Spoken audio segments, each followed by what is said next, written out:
Approximately 8:30, there was an initial call that was to our guys that were on duty, and it was possibly a intoxicated black male on Mill Street, walking around with a bottle of alcohol in his hand, knocking on the doors.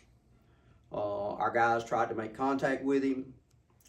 They did make contact with him on a visual, but he took off running, so they lost him at this point. Approximately a few minutes before midnight, our guys was doing patrol of our businesses. They spotted the suspect that fit the description. They tried to make contact with him again. At this point, it was right there between Mill Street and Maple Street, and the subject took off running behind a house towards the Cahaba River. He went around behind the house, and the guys went to him, and as they got close to the river under the Walnut Street Bridge, they heard a splash in the water. When the guys got down the hill and to the actual bank side of the river there, the subject was out there at the first pylon, which is approximately 20-30 feet off the shore, and then he went under. At that point, the dive team was called. They responded very quickly, approximately 15-20 minute time. They were in the water. They went down where supposedly the last known sighting of him was, and recovered him approximately 10 foot of water. They brought him back to shore, initiated CPR at that point. As they did that, they got a faint pulse for just a brief seconds, and the basket that they were waiting to, because of the steepness of the slope there, they had to basket retrieve him from that slope up to the ambulance, and then they transported him to BMC.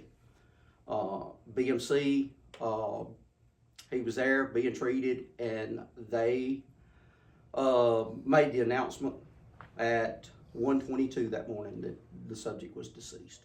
Absolutely, nobody wants that to happen. We're still trying to understand why he actually ran from the police officers. That is still unknown. We're still under investigation on that. It was several different departments that came to the incidents once we made contact with him. Our officer that was on duty, he initiated the contact. The subject took off running, so they never got, during the time of the, I don't know if you would even call it a chase, but they never got anywhere in proximity of that subject till he was done in the water. From point A to point From Z. point A to point B, yes. The only time our officers actually made contact with him is when the dive team went down and brought him to shore, and they helped him get him out of the water. We was able to identify him with the credentials and driver's license and work credentials. We was able to get a positive ID. As we had a positive identification, and then we went and notified the family. The coroner came to the Bibb Medical Center. The body was released to him, and once he does that, according to the Coroners Association for the state of Alabama, that the medical examiner is to be the next one to open that seal. Once that seal is put on, it is not supposed to do anything other than when the body gets to the Montgomery to the medical examiner. Perfect. Not 100% sure why he ran. Okay. Again, those are some of the questions that we have, and that's the reason the case is still under investigation. I talked with the local DA about sending him to forensics to have an autopsy done. Our questions is, we want to know, was it the intoxication or intoxicated to the point that eliminated him from being able to swim?